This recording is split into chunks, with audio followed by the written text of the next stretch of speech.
At midnight's crawl, when feeds go dead, Michael leaned close and quietly said, "Jeremy, I've found it, the hidden show's lair." Jeremy replied, "Cool, who brought the snacks? I'm scared." The plan was simple, sneak and snatch. Take, they're not shadows, clean hijack. But nothing with Jeremy stays neat for long. Not when the ghosts start singing along. Michael brought cables, precision, and dread. Jeremy brought beer and a sandwich instead. A Ouija board blinked, the lights turned red, and the waveform hissed. "Leave while you can," it said. But Michael just smiled, a dark little grin. "Relax," he said. "I can edit it out." Jeremy hit record instead of save, unleashed a chorus straight from the grave. A phantom screamed, "Who touched my jack?" Jeremy said, "Sorry, I thought it was snacks." Then came the rumble, the deep bass moan. The servers groaned like an ancient phone. A voice cried out, "One of you's nude!" Jeremy said, "Yeah, pants kill my mood." Michael sighed, "We're doomed for sure." "Nah," said Jeremy, "I'll just add reverb. Pure." The screen went black, the sound went loud, as spectral static wrapped the crowd. Then Michael spoke, calm, final, precise. "We've stolen your show. Hope that's nice." A laugh, a spark, a zipping sound. The ghost applauded all around. So if your feed begins to quake and bend, your podcast glitching near the end, don't fear the dark, nor phantom echoes. Fear Michael and Jeremy. They're not shadows.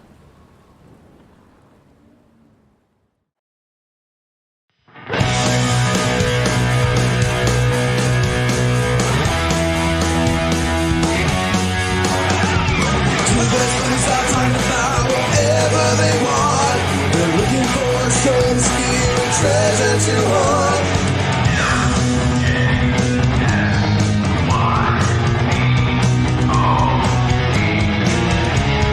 Michael and Jeremy steal your podcast. Michael and Jeremy steal your podcast. They like to get crazy, talk a lot of trash. Michael and Jeremy steal your podcast.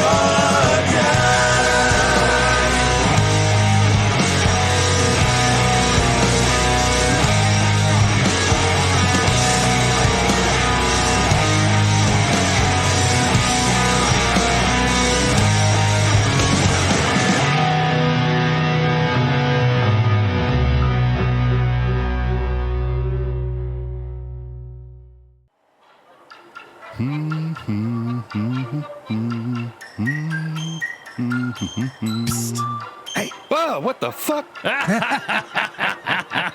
God, you guys scared the shit out of me. I'm holding radium, goddammit. Don't be such a little puss, Albert. You pull that shit on us all the time. It is MJSYWEEN, Albert. You're a day early. I just wasn't expecting you, that's all. But now that you're here, I guess we could talk about why you're here. Yeah, I thought it was weird you sent a letter.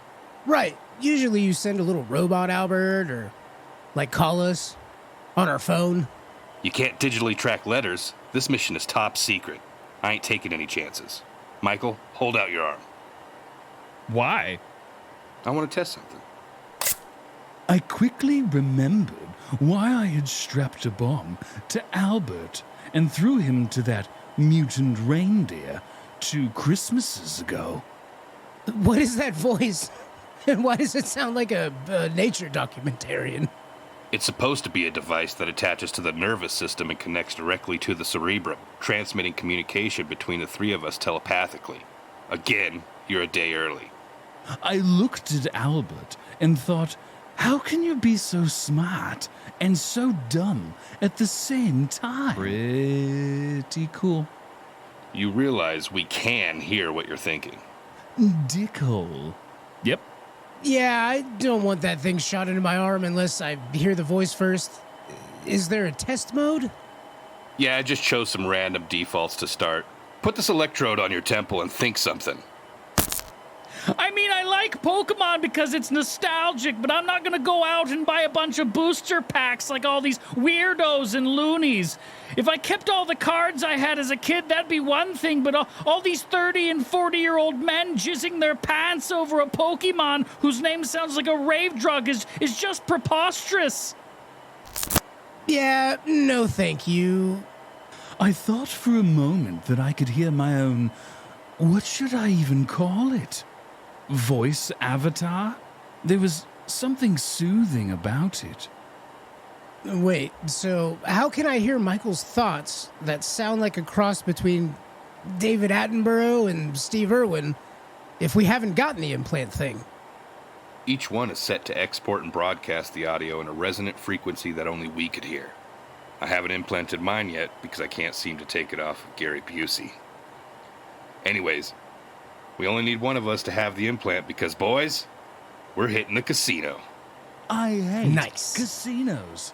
Albert, why are we going to a casino? I thought you were loaded with Bitcoin after we came back from the dead last Christmas. I keep telling you robots are expensive. Plus, I'm working on a special project. I smuggled a few of those magic rocks from Enron and got a hold of Stephen Hawking's chair, so I can configure them to replace the time stone that Jeremy snorted. Through complex radiation exposure and proton collisions, I think I almost got it. I didn't snort the time stone, Michael lost it. Jeremy definitely snorted the time stone. Jeremy, I found you in an old photo album with my mother when she was in college, and you looked coked out of your mind.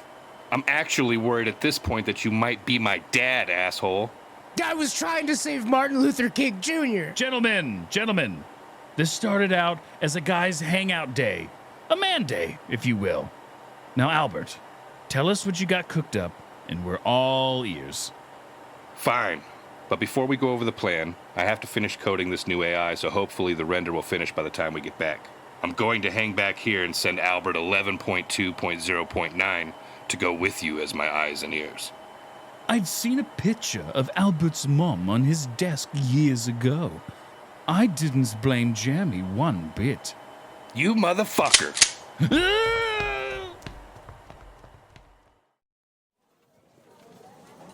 I think I got it. So I sit down at the poker table, Mike does his thing, and we go home rich? Exactly. Easy money. Texas Hold'em, big blind, medium blind, small blind, poker. Take your seats. The plan was simple. Jeremy, using $100,000 of Albert's Bitcoin money, sit down to a seemingly normal game of poker. I stand at a safe distance behind another high roller and keep a sharp eye on his cards. What? Jeremy will fold a few hands to start so as not to tip off anyone at the table. But before long, he'd be on a winning streak. I will blurt out the cards that are Mark and each other player Man, is this holding. can't be So allowed, let's right? increase Do you the hear odds this of dude behind me? the entire Sir, is pot of that man with you? somewhere in excess of Whatever could you mean? $70,000. I'm just here trying to try my luck at some good old-fashioned poker. Blackjack table. Security! There's a man doing a monologue about some sort of plan to cheat the casino. The casino employee appeared to be upset with Jeremy for some reason. I looked at him with concern. Yeah, you better be concerned, jack off. Oh, shit. Albert? Albert? I saw Albert dart into the crowd, which began to swoon around the commotion. Ma'am, I have no idea what you're talking about. Sir, you'll be coming with us. And you at the table. I've never seen this man before in my life. Jeremy sounds so desperate when he lies. Michael, stop thinking. They took Jeremy and I to a secure holding area. The sad walls were white and blinding. The fluorescent light flickered overhead. Yeah, we've been meaning to get that fixed. Sit down and start explaining. Why do you have a speaker spouting out an intention to cheat at our poker table? I don't know who this guy is or why he's making these weird statements. I also have never met this man before. I lied. Yeah, that. What is that? You both better come clean or we'll have to call the authorities. Right after the guard had threatened us, the room went dark. Did you do that? Is this a part of your scam? Code purple. I repeat, code purple in the holding area. Mike, if this is you need to tone it down, bud. I looked at Jeremy with confusion and fear. Shit. Jenkins, go to the control room and figure out what's going on. The whirling emergency lights finally kicked on, and Jenkins was standing in the corner, facing the wall. The rotating orange light repeatedly whooshed past his unmoving form. Jenkins, what are you doing? Get to control and... Hello. How can I help you today? Jenkins, I'm trying to tell you... Jenkins leapt onto the other security guard, tackling him to the floor, clawing at the man's face with his hands. I could see blood splash onto Jenkins' wide-open eyes, which refused to blink. The second security guard screaming in pain. Artie, hold still. I can help. First, I need to see what's behind your eyes. Jenkins! What the fuck? Jenkins licked the blood from his hands and smiled like a child tasting ice cream for the first time. Taste. I know taste. I'll put you down, Jenkins. Don't come any closer. Oh my god! I was too scared to speak. I was horrified. Jenkins apparently just broke. The red behind your eyes. Let me help you get it out. The disturbed man reached into his pocket and pulled out a pocket knife. He cut the skin around the base of his index finger and degloved it, revealing bone. He stared at his horrified co-worker, still smiling. He began to whittle away the white tip as if sharpening a steak. Jenkins lunged, and a flash. My ears rang in the smell of gunpowder filled the small room. Jenkins lied dead. An enormous smile complementing the enormous hole in his forehead. Damn it, Jenkins. But why? Just so you know, I've never met that man before in my life. I've known Jenkins for 10 years. That wasn't him. Listen, cheating aside for a minute, I'm gonna take you two with me to control and find out what triggered the lockdown. We had encountered this room from a hallway, which now was dimly lit, the emergency lights bouncing off the previously bright white walls. Why you gotta say it like that, man? Artie, I'm around the corner here. It's me, Sarah. I can't see anything. You two stay here. I'm gonna go grab Sarah, and we'll head out. I could only see Artie's silhouette as he carefully walked to the end of the hallway. A shadowy figure came round the corner. They hugged, and Artie sneezed right in the other person's face and quickly laid down for a nap. The figure held up their bowling ball. Nope, not a bowling ball. Oh, God. Jimmy, run! Mike, through here! Jeremy had found the door that led to the casino main floor. It was like a different room altogether, without all the flashing lights and the beeping and booping of casino games being played by grandmas and uncles. It was silent. All the windows and doors are gated. I don't see a way out. There's gonna be a way out, like a service exit or a loading bay. We just gotta stay quiet and... We looked down the aisle of blackjack tables and saw a woman sitting on the floor, repeatedly shoving a flathead screwdriver into her abdomen. She reached into the wound and started to pull.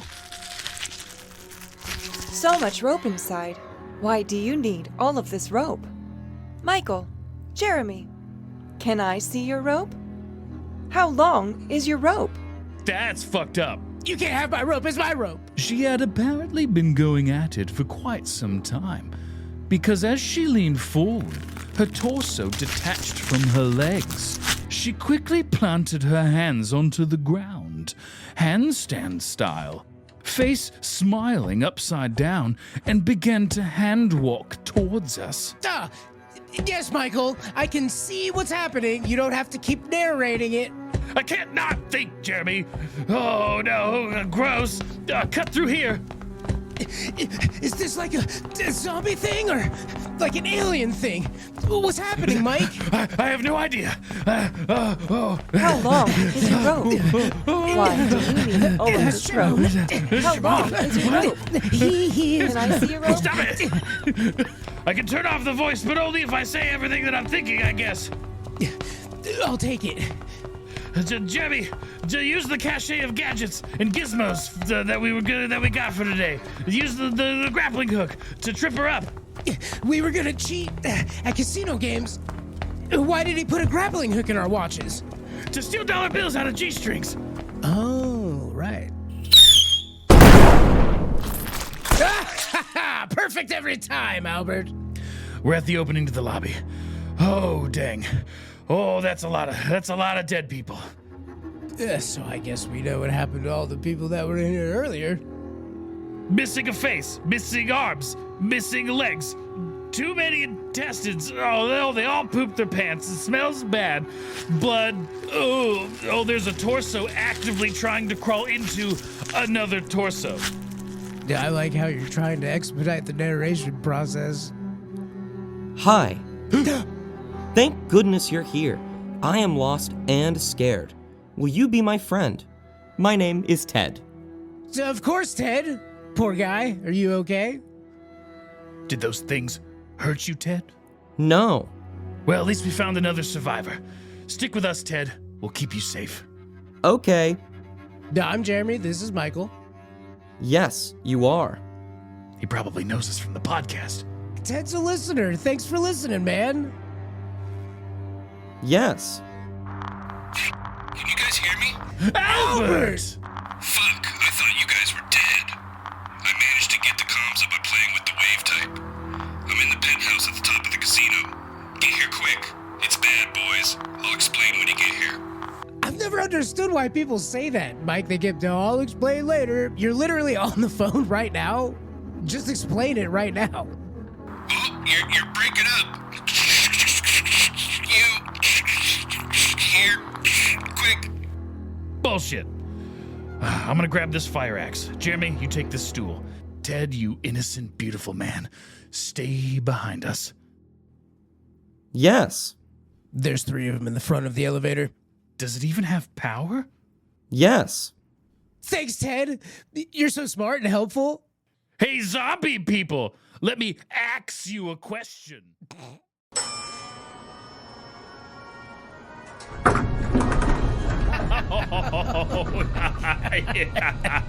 And then I was like, stop hitting yourself. Stop hitting yourself. Yeah, and I was like, does your mom know you like to sniff butts? When you shove that guy's head into that lady's butt. I am so lucky to have friends like... Ted? Albert?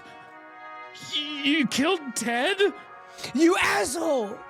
He was the best of us. Shut up, he was AI. He was a man! A beautiful, caring man! He had dreams! He wanted to put his hands in fire to see what it smelled like. We taught him how to drink water so he could pee with his penis for the first time. Oh, yeah. Dang it. Anyways, why did it take so long for the comms to come up? And why did you bail on us when we got caught? I had to convert the comm waves to microwaves to get them to work. Not an easy task, by the way. Microwaves? Yeah, they're the smallest waves. Also, I bailed because I knew I could rescue you from the outside. But you remember when I told you I was rendering that new AI? Well, it rendered. Once it hit the network, it was gone. Since I'm still physically at the lab, I saw it just disappear. Then you guys got caught, so I had Albert 11.2.0.9 book it to the penthouse. Comms went dead and the casino went into lockdown. Last thing to go was the local network, so while I was jacked in, I saw it. The IP address of the server my AI was on before it poofed. It was rewriting all the code, and included a kill order on you two. And Ted. No, it wants you guys dead. And I can tell you right now, it wasn't me that programmed it to think that. Even if you're a pain in my ass. But I dispatched all my Alberts to meet you at the casino to cover you while you get to the helicopter. Nice! Why didn't you just explain all this while we were flying away in said helicopter? The other Alberts aren't here yet. And have you ever tried to talk to someone in a helicopter? It's miserable. Alright, I see them flying in. I will touch a tree. I want to touch the top part of the tree. The tree will love that. An AI-infected woman ran into the cockpit of the helicopter. She started the helicopter. The helicopter lifted into the night and flew toward the Las Vegas sphere. The sphere's giant yellow face stared in wonder as the helicopter collided into its forehead.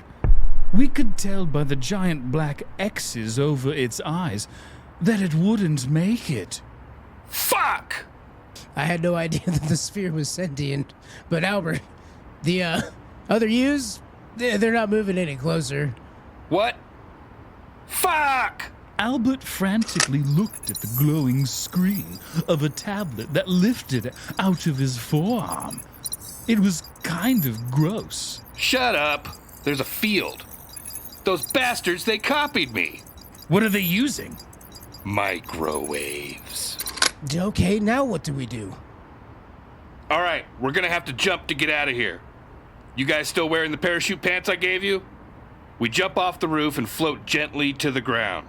These are actual parachute pants? I thought it was just a bold fashion choice so we could look all cool for Man Day. Nope. I'm not jumping off a roof with another of your untested inventions. Then our only other option is to make it to the control room to reverse the lockdown. Then what about the yarmulkes you made us wear? Did they do something cool? Like just distort our facial features for a quick disguise? Those were just to get more free drinks. Oh, that makes sense. Yeah. Fine, we'll take the elevator to the ground floor, find the control room, and hopefully you guys make it out alive. Right. I forget sometimes that you're just, like, not really here.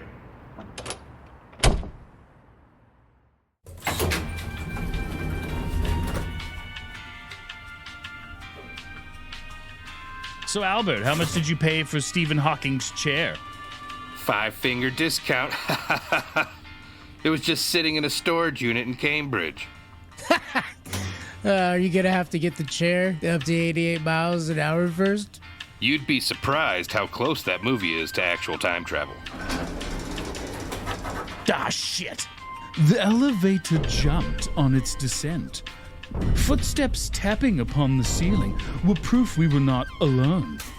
The latch opened, producing 2 smiling faces, their teeth and eyes stained with blood. Hello! Michael, Jeremy, I would like to have your fingers. I'd like to put your fingers in my pocket. I need more fingers to count the fingers. Hello! Oh, my fingers! Down! Get out of me! Take my fingers! Tighten up, boys! Albert grabbed each of us and threw us through the open ceiling hatch. He lifted Jeremy by his shirt, but he lifted me by my pants, which I didn't enjoy. Albert jumped up to meet us, and I began to calmly explain to Albert what I thought should be our next move. Okay, so you use like a robot part you have, like a saw, a robot saw, like to do the movie thing, like in the movies where they drop the bad guy in the elevator. You gotta cut the cable with the saw in your hand. Use your saw hand. Nailed it.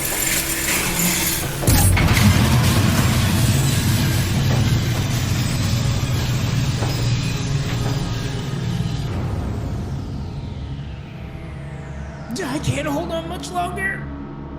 I didn't think about this part. My bad, guys. The pants! You're gonna have to use the parachute pants! Damn it.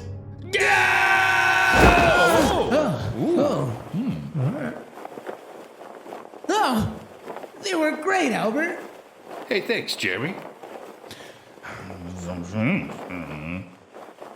What was that, Mike? They were pretty good, I guess. So, I've been counting all the giant floor numbers on the back of the elevator doors, and we just passed the basement. How deep does this go? All the way to the bottom. All the way to the bottom. Oh, it was in the last place I looked. I'll get the door open. Michael, you poke your ungrateful face through that crack and tell me what you see.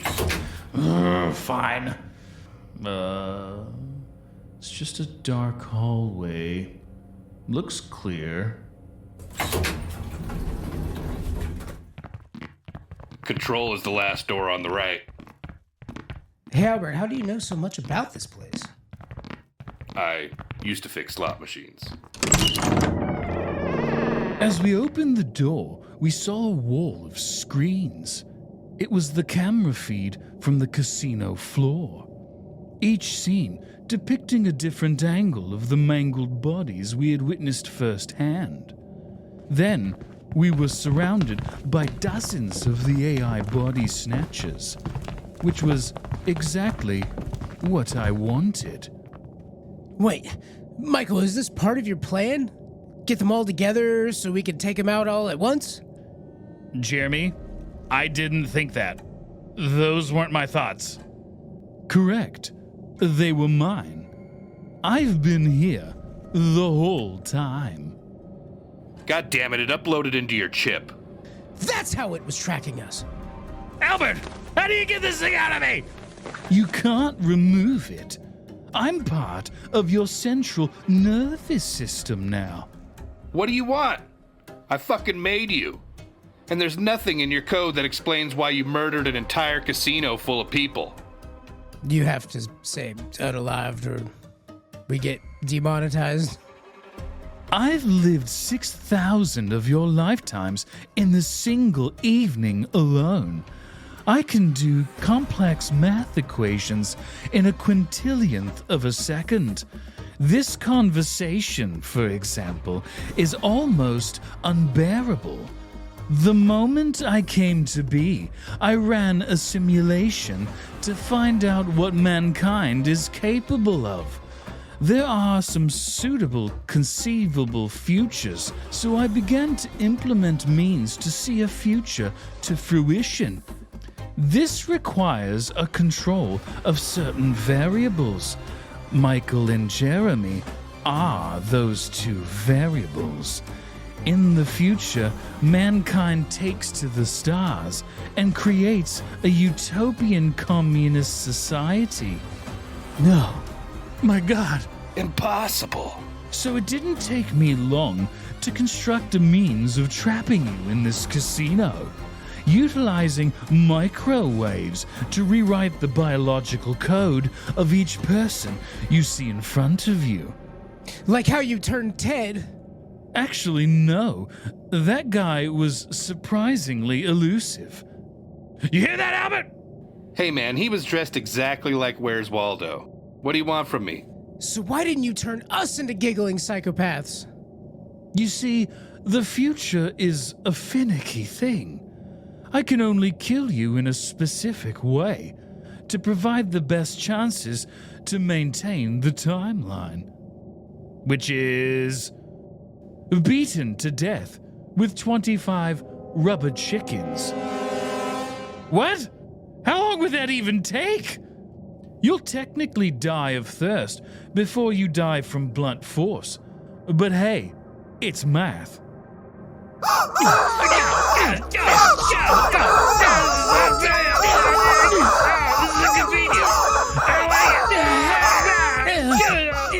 Ha! While you were yapping, I was finally able to plug into that USB port over there and turn off your stupid shield.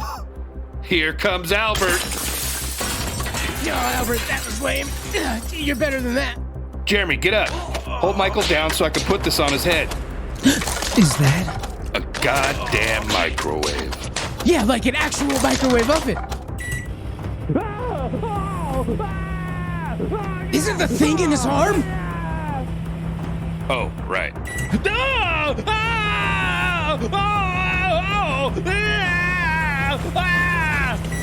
Ha ha. This was only a means to the end, boys. Be sure to say hi to Comrade Krish for me. Did he say Chris? He said, Krish, Comrade, Krish. Krish? Krish. Albert, it seems like every time we hang out, something weird and crazy happens. We got ice cream that one time. That seemed pretty normal. That was literally right after we saved Christmas the first time. Yeah, I guess you're right. Albert, you gotta learn to just chill, bro. Hey, I just wanted to sell you Black Market Podcasts. Y'all are the ones who kept dragging me into this shit. But I'll give it to you. This one was on me. How long does it take for microwave birds to heal? Can I take my bandages off yet? Oh, let me check. Ooh. I just leave those on for a while. So what do you think the AI was talking about? The futuristic communist utopia in space? Yeah, I don't know. I'll look into it, though. It probably didn't render properly, which explains why it tried to Skynet the two of you. I think it ran a simulation here in the lab before it left, so I might be able to recover it and see what it was talking about. All right, well, I'm gonna go take a shit. I heard it's very satisfying. It's what?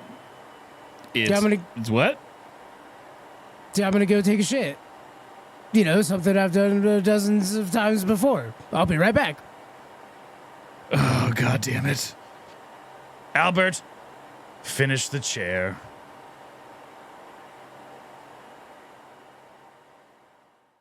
Thank you guys so much for listening. If you liked what you heard today, please tell a friend about it. We'd love to entertain them too. Don't just keep it to yourself, you selfish little bitch. You know, tell everybody that you know about these fun things that we do and make. We do it for you and all of your friends that haven't heard about us. The They're Not Shadows Heist. MJSYWEEN finale 2025. Produced, edited, directed, and written by Michael Riley, starring Michael Riley and Jeremy Ragsdale as themselves, Josh McGinnis as Albert, Sophia Stefanovic as casino poker employee, aka Sarah, Dustin Mayberry as poker player, security guard 2, aka Artie, and Ted, Sam Quitentin as Jenkins, the security guard, Bailey Martin, Joanna Grotenhouse, and Cody Lanham as miscellaneous creepy AI voices. Music by Giulio Fazio, Audrey Rossi, Daniel Diaz, Kevin McLeod, Little Planet, and Sky Cassette. The cables are cooling, the ghosts are fed. Jeremy's alive, though mostly dead. Michael's calm, his hair still neat. The devil's waves form beneath his seat. They came for a podcast, took far, far more. Half the screams and the studio floor. The spirits are quieter, the feed's gone cold, but something's uploading that was not told. Jeremy grins. I think we're through. Michael sighs. That's what you said last time, too. He shrugs. Will I fix the hiss, kinda? Michael groans. You opened Grinder. The room lights dim, one final glow. The shadows twitch like an old hi-hat show. A whisper hums through the monitor's crack. Return what you stole, or we'll be back. But Michael just winks, clicks save, then share. We don't return things, we just air them. The sound fades out, the hum starts low, their laughter tangled in undertow. So if your playlist coughs or your files turn strange, if Jeremy's voice comes through your range, don't panic, don't pray, don't pull that lever. Just know your podcast theirs now, and it's theirs forever. Why,